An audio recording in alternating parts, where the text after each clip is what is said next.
Very good morning everyone. कैसे हैं आप सभी? आई होप एकदम बढ़िया होंगे। कल हमने HCF वाला चैप्टर कंप्लीट कर लिया था। We have completed 5 chapters of Indian economic development. Now we are left with one more chapter as a part of our syllabus of term 1. We have to cover chapter number 6 of Indian economic development as a part of our syllabus, and then after we have to complete 5 chapters of macroeconomics also.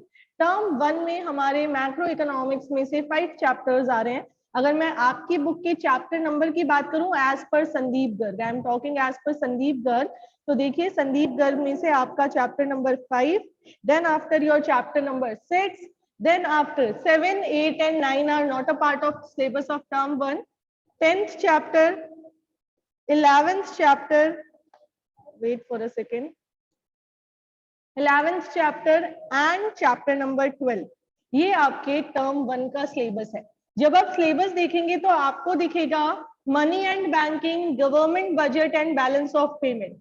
Balance of payment chapter एक ही है आपकी book में, but साथ में foreign exchange rate वाला chapter भी आपके BOP वाली यूनिट में ही आता है। तो ये 5 चैप्टर्स अब हमें कवर करने हैं, जिनमें से गवर्नमेंट बजट थोड़ा सा लेंदी चैप्टर है, बैंकिंग वाला थोड़ा बड़ा रहेगा, बाकी के चैप्टर्स तो बहुत छोटे छोटे हैं, आराम से कवर हो जाएंगे बहुत क्विकली। तो आज की हमें जो स्टार्टिंग करनी है वो स्टार्टिंग करनी है विद द चैप्टर मनी।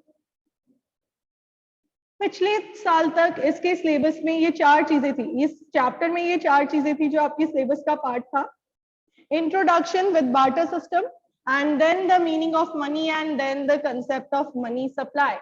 इस साल सीबीएसई ने टॉपिक नंबर 5.2 को आपकी सिलेबस से हटा दिया है। बार्टर सिस्टम ऑफ एक्सचेंज आपकी सिलेबस से हटा दिया गया है।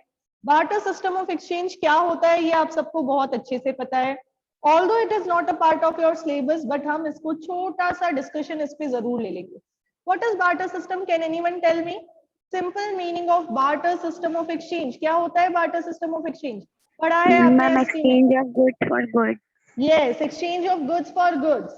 ठीक है, a economy where goods are exchanged for goods, commodities are exchanged for commodities is known as CC economy. क्या बोला मैंने? CC economy, commodity for commodity economy.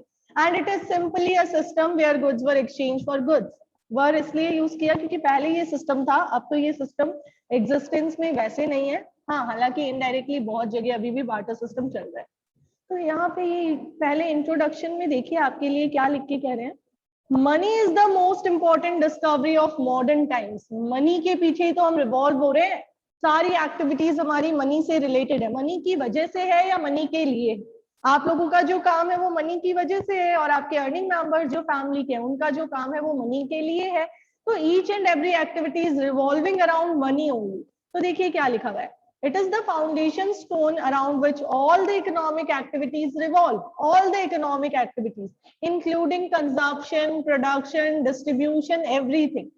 It is very difficult to imagine the modern economic life without money. It is the basic necessity of all economies. हम economy level पे नहीं जाते, तो आप अपने लेवल पे भी देख लीजिए, सुबह उठते ही जो टूथपेस्ट हम करते हैं वो भी मनी से ही आता है। विदाउट मनी कुछ भी पॉसिबल नहीं है, राइट? रात को जिस बेड पे हम सो रहे हैं वो मनी ने ही हमें परचेज करके दिया है। मनी नहीं होगा तो हमारा एक दिन का भी सर्वाइवल पॉसिबल नहीं है। तो मनी सबसे इंपॉर्टेंट डिस्कवरी है, मनी के बिना कुछ भी नहीं। Now barter system, you have to basically read the meaning of barter system. You all know it very well, and for a 1 mark question you have to prepare this one. The economy where barter system exists is known as CC economy. Although it is not a part of your syllabus, but I want you to just give a thorough reading to this part ताकि कोई भी risk नहीं रहे हमारे साथ. Now, one important thing, the biggest problem of barter system was double coincidence of wants. Can anyone elaborate what is the meaning of double coincidence of wants? Story of village Palampur, class 9 आपको बहुत अच्छे से बताया गया था. Anyone who can tell me the meaning of double coincidence of wants? Raise your hands. No one? Yes, only one student, 2 students. What about others? सोचिए. Okay, good. Yes, Pradyuman, unmute and speak. Double coincidence of wants is a situation where it is not necessary or there is no surety that the commodity you are exchanging may be the need of the person on the other side. Yes, basically double coincidence of wants means in case of barter system, the commodity which we are having must be required by the person who is having the commodity which we want. यानी जो मेरे पास है वो commodity किसी ऐसे इंसान की जरूरत होनी चाहिए जिसके पास वो commodity है जो मेरी need है. For example, I am having knowledge and suppose your father is a cloth trader. ठीक है, अब आपको इकोनॉमिक्स पढ़ना है, आपको इकोनॉमिक्स की नॉलेज चाहिए, आपके पास सिर्फ क्लोथ्स अवेलेबल है, तो आपकी डिजायर ये है कि चलो मैम से इकोनॉमिक्स पढ़ लेंगे और बदले में मैम को क्लोथ्स दे देंगे. No, I don't need any cloth, मुझे तो क्लोथ्स की जरूरत ही नहीं है, तो क्या मैं अपनी सर्विसेज आपको प्रोवाइड करूंगी? Definitely no. बार्टर सिस्टम में ये simultaneous fulfilments of mutual bond जरूरी है, जो प्रैक्टिकली बहुत मुश्किल होता था ढूंढना. बायर और सेलर की म्यूचुअल बॉन्ड्स होनी चाहिए जो एक साथ कंप्लीट हो रही है. मेरे पास वो चीज होनी चाहिए जिसकी रिक्वायरमेंट आपको है, आपके पास वो होनी चाहिए जिसकी रिक्वायरमेंट मुझे है, तभी हम म्यूचुअली कुछ एक्सचेंज कर पाएंगे, अदरवाइज हमारा एक्सचेंज हो नहीं पाएगा. तो ये डिफिकल्ट था, इसके लिए मनी को इन्वेंट किया गया. अब बार्टर सिस्टम की कुछ लिमिटेशंस बताई हुई है, हम सिर्फ इनको समझ रहे हैं, रीडिंग नहीं करवा रही. Limitation number 1, lack of double coincidence of bond. जरूरी नहीं है the thing which I am having is needed by the person who is having the commodity required by me. ऐसा कंपल्शन नहीं है, बहुत मुश्किल है इसको ढूंढना. Number 2, lack of common measure of value. आज हम हर चीज की वैल्यू मेजर कर देते हैं इन मॉनेटरी टर्म्स. इवन हम अपने टाइम की भी वैल्यू मॉनेटरी टर्म्स में बता देते हैं, है ना. जो सर्विस प्रोवाइडर्स होते हैं वो क्या करते हैं, अपने टाइम की भी वैल्यू मॉनेटरी टर्म्स में बताते हैं. बट बार्टर सिस्टम में ऐसा कोई कॉमन मेजर नहीं है जो किसी चीज की वैल्यू को इवैल्यूएट करे या किसी चीज का वैल्यूएशन करे. अगर आपके पास क्लोथ्स है और मेरे पास नॉलेज है, तो मैं आपके क्लोथ्स का वैल्यूएशन करूंगी विद माय नॉलेज कि मेरे कितने लेसन्स के हिसाब से आपका एक क्लोथ है. अगर आपके पास हॉर्स है और मेरे पास गोल्ड है, I will value your horse as per my gold, कि मेरे एक गोल्ड कॉइन के बराबर आपके एक हॉर्स की वैल्यू है. तो यहाँ पे कॉमन मेजरमेंट कुछ भी नहीं था कि आप किस चीज से किसी चीज की वैल्यू को एक्सप्रेस करोगे. रेशियो हर पर्सन के अकॉर्डिंग अलग अलग हुआ करता था. मनी ने इस रेशियो को सिंप्लीफाई कर दिया. Now each and everything can be measured in monetary terms. Next देखिए, lack of system of deferred payment. Deferred payments are the payments which are made in future. Future में आपको जो payment करने हैं, ठीक है, तो फ्यूचर पेमेंट यहाँ पे मुश्किल हुआ करते थे, क्योंकि जरूरी नहीं है कि borrower same quality of goods future में अरेंज कर सके. If at present I have borrowed 50 kg of rice from you, तो ये जरूरी नहीं है कि 5 years के बाद जब मुझे आपको रीपे करना हो तो मैं सेम क्वालिटी के 50 kg राइस लेके आ सकूं. प्लस कॉन्फ्लिक्ट्स हो सकते हैं कि किस कमोडिटी से रीपेमेंट होगा. तो ऐसे में बार्टर सिस्टम की इस प्रॉब्लम को मनी ने सॉल्व कर दिया. मनी के फॉर्म में पेमेंट होगा, मनी हर वक्त सबको चाहिए होता है, ठीक है. Next, it was difficult to store the commodities in barter system. कुछ चीजें पेरिशेबल गुड्स ऐसे होते थे जिनको स्टोर नहीं किया जा सकता था, तो ये भी एक प्रॉब्लम थी. ट्रांसफर की भी प्रॉब्लम थी. मनी तो मैं 1 सेकेंड में गूगल पे से ट्रांसफर कर सकती हूँ, राइट. गूगल पे नहीं था तो बैंक से ट्रांसफर किया जा सकता था, लेकिन जो कमोडिटीज है उनको ट्रांसफर करना इतना इजी नहीं है. प्लस एक और प्रॉब्लम थी, problem of divisibility. Barter system में चीजों को डिवाइड नहीं कर सकते थे. If I am having 1 horse, then I must buy something which is having a value equivalent to the value of 1 horse. मैं अपने हॉर्स का कोई पार्ट कट करके किसी और को नहीं दे सकती. मुझे एटलीस्ट उतना सामान परचेज करना पड़ेगा जितना मेरे 1 horse के बदले में एक्सचेंज हो सके. तो ऐसी बहुत सारी प्रॉब्लम्स की वजह से मनी को इन्वेंट किया गया, ठीक है. अब ये मैंने आपको सिर्फ एक एडिशनल पार्ट एक्सप्लेन किया है. Your main part of chapter is starting from here, definition of money. What is money? अगर आपको लैंग्वेज फॉर्म में पूछ ले तो आपको नहीं पता मनी क्या है. मनी पैसा है, बट पैसा होता क्या है ना. मनी पैसा है. मनी इज समथिंग जो हम बचपन से देखते आ रहे हैं, जिसके बिना हमारा सर्वाइवल पॉसिबल नहीं है, जिसके बारे में दिन रात सोचते रहते हैं लोग और जिसको मल्टीप्लाई करने की कोशिश करते रहते हैं. But if we talk about the meaning of money और the definition of money in economic sense, तो देखिए what is it. Money is anything which is generally accepted as a medium of exchange, measure of value, store of value and means for standard of deferred payment. ये जो ऊपर 4 problems थी, इन problems के solution के form में आपने जिस commodity को, जिस चीज को एक्सेप्ट किया है, that will be treated as money. So money is anything which is generally accepted as a medium of exchange. Means it will be something which can help you to exchange anything. We can go to the market, we can give money and we can purchase anything, right? So we can exchange things by using money. If I am having money, I want to purchase something, I can go to the market, we can exchange the things by, against money. So it is something which is used as a medium of exchange. Number two, it is something which is used as a measure of value. If I am having something, I want to evaluate the value of my asset or value of anything I am having, then the evaluation will be done in the form of money only. हमारे पास पुराना gold पड़ा है, हमें valuation करना है. The value can be measured only in monetary terms, right? मेरे पास एक mobile है, मुझे सेल करना है. The value can be measured only in monetary terms. मेरे पास मेरे स्किल्स हैं, किसी के साथ शेयर करने हैं, तो कितने ड्यूरेशन में कितने स्किल शेयर करूंगी, वैल्यू मेजर होगी मॉनेटरी टर्म्स में. Again if we want to save, if we want to store value, तो स्टोरेज भी किसके फॉर्म में होगा, सेविंग्स भी किसके फॉर्म में होगी, मॉनेटरी फॉर्म में. And if we want to make any future payment, deferred payment means future payment. If we want to make any future payment, then such payment will also be made by using money. So let me know, is this definition clear to all of you? What is money? यहीं पे learn कर लीजिए. Money is anything which is generally accepted as a medium of exchange. We can exchange anything by using money. As a measure of value, we can measure the value of anything. We can store the value and we can also use it as a means for future payment or deferred payment. Anyone, any confusion?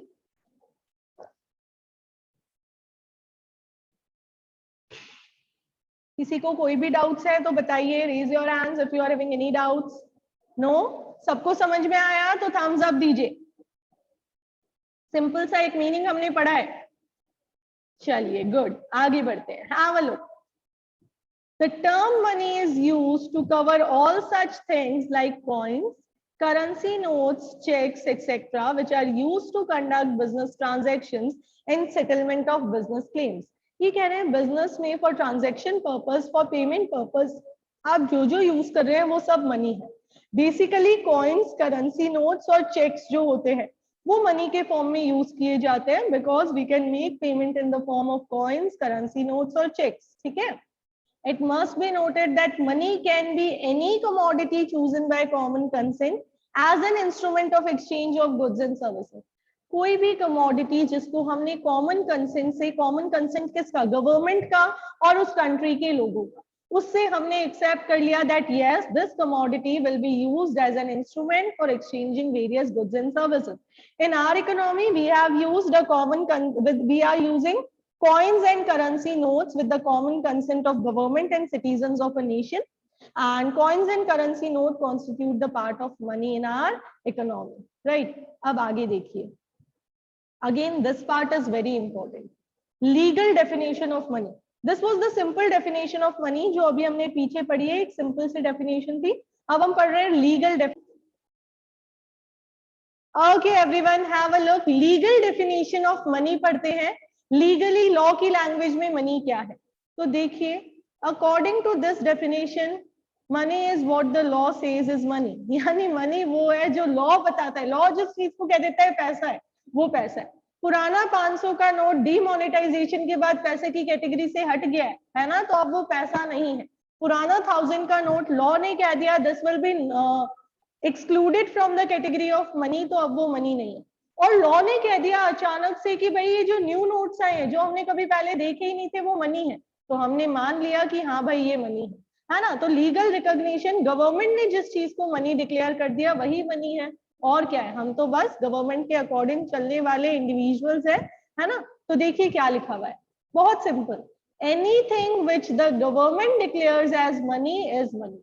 जिस चीज को सरकार ने कह दिया ये पैसा है वही तो पैसा है. हम तो उसी को पैसा समझ के आंख बंद करके यूज कर लेते हैं. यही तो होता है. चलिए, तो डीमोनेटाइजेशन के टाइम क्या आप इसको रिलेट कर सकते हैं कि गवर्नमेंट ने कह दिया था कल से 500 और 1000 के नोट, मोदी जी ने कह दिया था भाइयों और बहनों आज रात 12 बजे से हम 500 और 1000 के पुराने नोट एक्सेप्ट नहीं करेंगे. तो अगले ही दिन से वो चीज मनी की कैटेगरी में नहीं रही. और जैसे जैसे नए नोट्स आने लगे, अभी न्यू कॉइन्स आ रहे हैं, उनको हम क्या मान लेते हैं, मनी मान लेते हैं. तो बहुत सिंपल सा मीनिंग था. अब देखिए, ये मनी टू टाइप्स का है, legal tender money and non legal tender money. बहुत सिंपल सी डेफिनेशंस है, समझिएगा ध्यान से। What is legal tender money? Legal tender money वो मनी है जिसको गवर्नमेंट ने लीगली मनी डिक्लेयर कर रखा है और गवर्नमेंट ने कहा है कि कोई भी इंडिविजुअल इस मनी को एक्सेप्ट करने से as a medium of exchange मना नहीं कर सकता। फॉर एग्जाम्पल, मैंने आपको लोन दिया था और अब आप लोन का रीपेमेंट मुझे मॉनेटरी टर्म्स में करना चाहते हैं, तो वो सारी चीजें, वो सारे नोट्स जिनके थ्रू आप मुझे पेमेंट कर सकते हैं और मैं जो एक्सेप्ट करने के अगेंस्ट नहीं जा सकती, आपको मना नहीं कर सकती कि मैं ये एक्सेप्ट नहीं करूंगी, वो सारी चीजें लीगल टेंडर मनी में। एक बार लैंग्वेज फॉर्म में समझते हैं, एग्जांपल रीड करते हैं, बहुत सिंपल है, इजीली समझ आ जाएगा। Have a look everyone. Money which can be legally used to make payment of debts और other obligations is termed as legal tender money. ऐसा मनी जिसको मैं लीगली यूज कर सकती हूँ मेरे डेट्स पेमेंट के लिए या मेरी अदर ऑब्लिगेशंस के लिए, उसको लीगल टेंडर मनी कहा जाता है। सिंपली आप सब इसको डेली लाइफ में यूज करते हैं।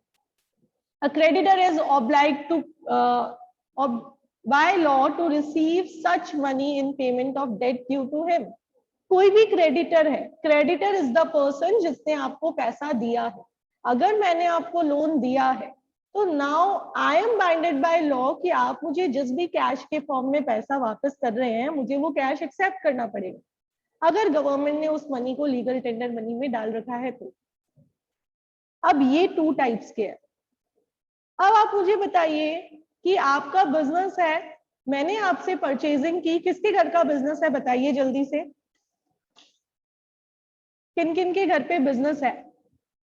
गद्दी पे किस किस के घर वाले बैठते हैं और ना शाम को नोट की गड्डियां कौन कौन घर पे लेके आता है? Piyush. Okay Piyush, unmute yourself. Okay, अब देखो गड्डियों वाली बात आई तो सबके हैंड्स रेज हो गए। हाँ जी Piyush, unmute yourself. Yes ma'am. चलिए बताइए कि जनरली जब दुकान से या फिर जो भी आपका बिजनेस यूनिट है वहां से कैश लेके आते हैं तो कॉइन्स ज्यादा होते हैं कि नोट्स ज्यादा होते हैं? Notes ma'am. नोट्स होते हैं। अच्छा कार्तिक, आप ये बताइए कि क्या कभी 10 लाख का पेमेंट किसी से आपके जो भी बिजनेस में एंगेज्ड है उन्होंने कॉइन्स के टर्म में एक्सेप्ट किया है क्या? No ma'am. किस टर्म में करते हैं? मैम चेक या कैश? चेक या कैश। और कैश कौन सा? नोट्स वाला है ना, करेंसी पेपर नोट्स वाली, ना कि कॉइन्स वाली। देवांशी आप बताइए बेटा, अगर आप कहीं वर्क करेंगे तो जो सैलरी आपको रिसीव होगी, अगर मैं आपको कॉइन्स के फॉर्म में दे दूं एक बैग फुल ऑफ कॉइन्स, आप एक्सेप्ट कर लोगे क्या? No ma'am. नहीं ना, आप क्या कहोगे? नोट के फॉर्म में दो। कॉइन तो आजकल शॉपकीपर, आप 100 रुपीज का सामान लो और उसको 10 कॉइन्स दो तो भी वो थोड़ा सा मुंह फुलाता है, हालांकि एक्सेप्ट करना पड़ेगा उसको, लीगली बाउंड है वो, बट सामने वाला हैप्पीली एक्सेप्ट नहीं करता, राइट? तो यही है, जो सामने वाला एक्सेप्ट करना चाहता है एक बड़े अमाउंट में, वो अनलिमिटेड लीगल टेंडर मनी है, और जिसको वो लिमिट्स तक ही एक्सेप्ट करेगा वो लिमिटेड टेंडर मनी है। देखिए क्या लिखा हुआ है, limited legal tender. What is it? It refers to that form of legal tender money which can be paid in discharge of a debt only up to a certain limit. सिर्फ एक limit तक आप उसमें payment कर सकते हो, उससे ज्यादा सामने वाले को आप प्रेशराइज नहीं कर सकते, आप सामने वाले को फोर्स नहीं कर सकते। हाँ, पेमेंट फिर भी कर सकते हो, इवन मैं 1 लाख का पेमेंट कॉइन से कर सकती हूँ अगर सामने वाला रिसीव करने के लिए रेडी है तो, बट वो रिफ्यूज कर देगा तो I can't force the individual. ठीक है, तो क्या लिखा हुआ है देखिए, beyond this limit a person may refuse to accept the payment and no legal action can be taken against him. अगर आप मुझे 10,000 रुपीज कॉइन के टर्म्स में दे रहे हो तो I can refuse to accept the payment and you are not having any legal power to sue me or to file a case against me। ठीक है, तो ये लिमिटेड लीगल टेंडर मनी है। अब देखिए इंडिया में अगर हम बात करें तो coins are limited legal tender. अब गवर्नमेंट इसमें चेंजेस करेगी क्योंकि बड़ी डिनोमिनेशन के कॉइन्स गवर्नमेंट लाने वाली है। यहाँ पे एग्जांपल दिया हुआ है, एज पर कॉइनेज एक्ट 2011, याद रखना है कॉइन से रिलेटेड भी एक्ट बना हुआ है, act 2011। Coin shall be a legal tender in case of coin of any denomination not lower than 1 rupee for any sum not exceeding rupees 1000। क्या कह रहे हैं समझिए, ये कह रहे हैं इंडिया का जो कॉइनेज एक्ट है 2011 वाला, उसके अकॉर्डिंग कॉइन्स को लिमिटेड लीगल टेंडर में रखा गया है। और कॉइन्स मिनिमम कितने रुपए का चल रहा है हमारे इंडिया में? 1 रुपी का कॉइन चल रहा है, उससे छोटे वाले चलने बंद हो गए। बहुत साल पहले तक चलते थे, अब नहीं चलते हैं, है ना। तो कॉइन्स को 1 रुपी से कम का नहीं होना चाहिए, 1 से ज्यादा 2 का हो सकता है, 10 का हो सकता है, तो आप उससे पेमेंट कर सकते हो, बट हाईएस्ट इज तक 1000 रुपीज तक। उससे ज्यादा अगर सामने वाला रेडी है एक्सेप्ट करने के लिए, then only you can pay, otherwise आप नहीं पे करेंगे। Is it okay to everyone? क्या सबको लिमिटेड लीगल टेंडर आ गया है समझ में? चलिए गुड, आगे देखिए। Now it is your task to read the unlimited legal tender, और समझा दीजिए वो सारी क्लास को। Be quick everyone, give it a try and raise your hands.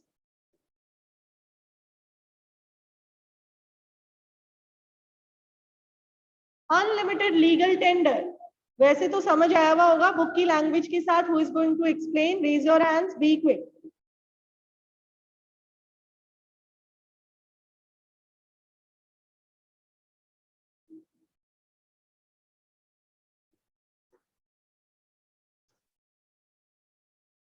No one in the class is ready to explain. Why so? Yes, Rahul.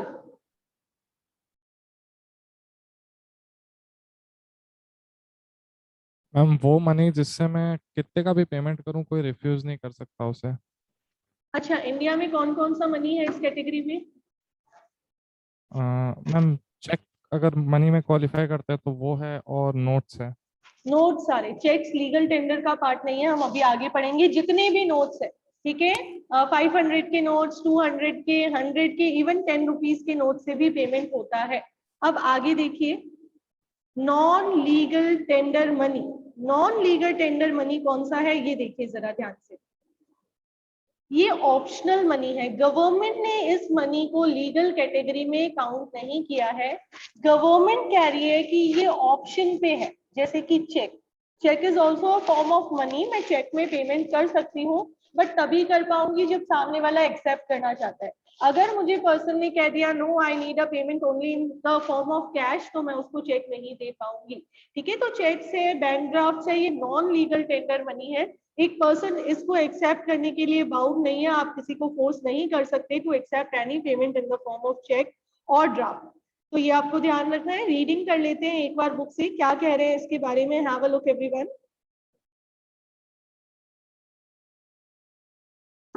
ये आपको कहना चाह रहे हैं, it refers to that form of money which is generally accepted but legally one is not bound to accept it. Generally लोग accept तो करते हैं चेक पेमेंट, बड़ी अमाउंट तो चेक से ही एक्सेप्ट की जाती है, but there is no legal compulsion to accept it. For example, cheques, bank drafts, bills of exchange etcetera do not have legal backing and their acceptance is totally optional. Totally optional है, आप check से payment accept करेंगे या नहीं करेंगे। But ये sentence demonetisation के बाद थोड़ा सा चेंज हो गया है। अब गवर्नमेंट हमें एनकरेज कर रही है डिजिटल होने के लिए। गवर्नमेंट हमें एनकरेज कर रही है कि आप जितने भी बड़े पेमेंट्स कर रहे हो वो मॉनेटरी फॉर्म में करो। अब हो सकता है आप में से किसी स्टूडेंट के माइंड में ये कंफ्यूजन आए कि जब हम कुछ भी बड़ा परचेज करते हैं, प्रॉपर्टी परचेज करते हैं या फिर गोल्ड परचेज करते हैं या ऐसी कुछ चीजें, तो बैंक ट्रांसफर ज्यादा सुटेबल होता है। उसका क्या रीजन होता है? या आज अगर आप अपनी कोई प्रॉपर्टी सेल करोगे लीगली तो उससे बैंक से ही पेमेंट आएगा, उसके पीछे क्या रीजन है? उनके पीछे रीजन है कि रिकॉर्ड्स चाहिए। ठीक है, तो ऐसे में बैंक में डायरेक्ट अमाउंट ट्रांसफर भी हो सकता है। तो करंट टाइम में गवर्नमेंट हमें एनकरेज कर रही है that we should accept payment in the form of cheque, but still ये नॉन लीगल टेंडर मनी के पार्ट में है, क्योंकि कोई ऐसा पर्सन जिसपे मुझे ट्रस्ट नहीं है, जिसपे मुझे फेथ नहीं है कि इसके बैंक अकाउंट में मनी होगा, उसका चेक एक्सेप्ट करने से मैं मना कर सकती हूँ और सामने वाला मुझे बाउंड नहीं कर सकता, मुझे फोर्स नहीं कर सकता। कोई लीगल फाउंडेशन नहीं रहेगी मुझ पे to accept money, to accept cheque in the form of money. Now bank money is the money which we have deposited in bank in the form of demand deposits. And again, it is the money which is created by commercial banks also. कैसे create की जाती है वो हम पढ़ेंगे in our next chapter. Commercial bank एक जादूगर है, आर्टिफिशियल मनी क्रिएट करता है, मैजिशियन है।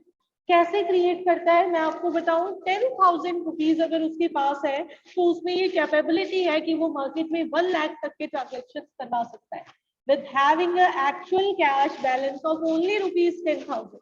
तो ये कैसे करता है ये हम पढ़ेंगे in our next chapter. Practically हमारी इकोनॉमी में ये सब चीजें होती है।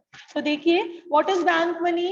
It refers to the demand deposits created by commercial bank. These deposits are repayable by the banks on demand. Bank ने जो डिमांड डिपॉजिट्स क्रिएट किए हैं है ना, ये वापस बैंक रीपे कर देगी। जैसे ही हम बैंक से जाके पैसा मांगेंगे, भाई हमारा कोई पैसा बैंक में डिपॉजिटेड है, तो ये डिमांड डिपॉजिट्स है। अब ऐसे डिमांड डिपॉजिट्स बैंक भी क्रिएट करता है। कैसे क्रिएट करता है वो हम पढ़ेंगे नेक्स्ट क्लासेस में, नेक्स्ट चैप्टर की जो क्लासेस रहेंगी। अब देखिए जिन लोगों ने बैंक में पैसा डिपॉजिट करवाया उनको डिपॉजिटर्स कहते हैं। So the depositors are given check facility to withdraw money from their account or to make payments. It must be noted that bank money is a non-legal tender money or optional money. क्योंकि check के form में होती है, check वाली money non legal tender money है, optional money है। ठीक है, तो बैंक मनी का मीनिंग यहाँ पे बता दिया है। Now your second important topic, पहला था meaning of money. Meaning of money में मनी की जनरल डेफिनेशन, लीगल मनी की definition, money is what government has declared as money. Then legal tender money, उसकी दो पार्ट, लिमिटेड और unlimited, और non legal tender money, और फिर ये बैंक। ये सारा आपको पढ़ना है। इसके बाद में देखिए मनी सप्लाई। सबसे इंपॉर्टेंट बात, मनी सप्लाई करने के लिए आपको नेशनल इनकम में स्टॉक और फ्लो बताया था, वो आपके माइंड में क्लियर होना चाहिए। स्टॉक कंसेप्ट कौन से होते हैं? Anyone, what do you mean by stock concept as per national income, chapter number 1? Yes Manish. Ma'am, variable which refers to the study of particular point of time. Yes ma'am. Yes, stock variables are all those variables which are measured for a particular point of time, है ना। वो सारे variable जिनको particular point of time पे पढ़ते हैं वो stock variable होते हैं। तो पहली बात ये ध्यान रखनी है, what is money supply. Money supply का सिंपल मीनिंग है हमारी कंट्री के लोगों के पास एक पॉइंट ऑफ टाइम में कितना पैसा अवेलेबल है, कितना पैसा वो इकोनॉमी में दे सकते हैं। अगर इकोनॉमिक एक्टिविटीज सर्कुलेट हो रही है तो उनके पास कितना पैसा अवेलेबल है for circulation of various economic activities. ठीक है, तो देखिए इसकी डेफिनेशन पढ़िए। Money supply refers to the total volume of money held by people या public at a particular point of time in an economy. Public यानी हम और आप, देश के लोग, point of time यानी ये स्टॉक कंसेप्ट है। तो आज अभी इस point of time पे हमारे देश के लोगों के पास कितना टोटल पैसा अवेलेबल है, इसको हम मनी सप्लाई कहते हैं। Two important aspects of money supply. Number one, it is the money held by public only. Government का और बैंकिंग सिस्टम का कोई पैसा इसमें नहीं आएगा, because government and banking sector is money creating sector. Money creators है वो, तो जो मनी क्रिएटर्स है उनका पैसा हमें यहाँ पे नहीं लेना है, हमें लेना है पैसा किसका? पब्लिक का। ठीक है, तो it includes money held by public only, सिर्फ लोगों के पैसे की बात कर रहे हैं हम। दूसरा, it is a stock concept. Stock concept means it will be measured for a particular point of time. ठीक है, एक पर्टिकुलर पॉइंट ऑफ टाइम से कंसर्न्ड है, जैसे मैंने 2021 के एंड में एनालिसिस कर लिया, तो पॉइंट ऑफ टाइम की स्टडी हो गई। अब ये मनी सप्लाई का कंसेप्ट है। मनी सप्लाई के कुछ कंपोनेंट्स होते हैं जो हम पढ़ेंगे कल की क्लास में, और बस कल की क्लास के कुछ मिनट्स में हमारा ये कंसेप्ट जो है ये फिनिश हो जाएगा। मनी सप्लाई में क्या क्या चीजें आती है, लोगों का पैसा कहाँ कहाँ होता है, ये सारी चीजें, और फिर आरबीआई ने 4 मेजरमेंट्स दिए हैं, M1, M2, M3 and M4। ये कंप्लीट करते ही कल हमारा चैप्टर हो जाएगा फिनिश।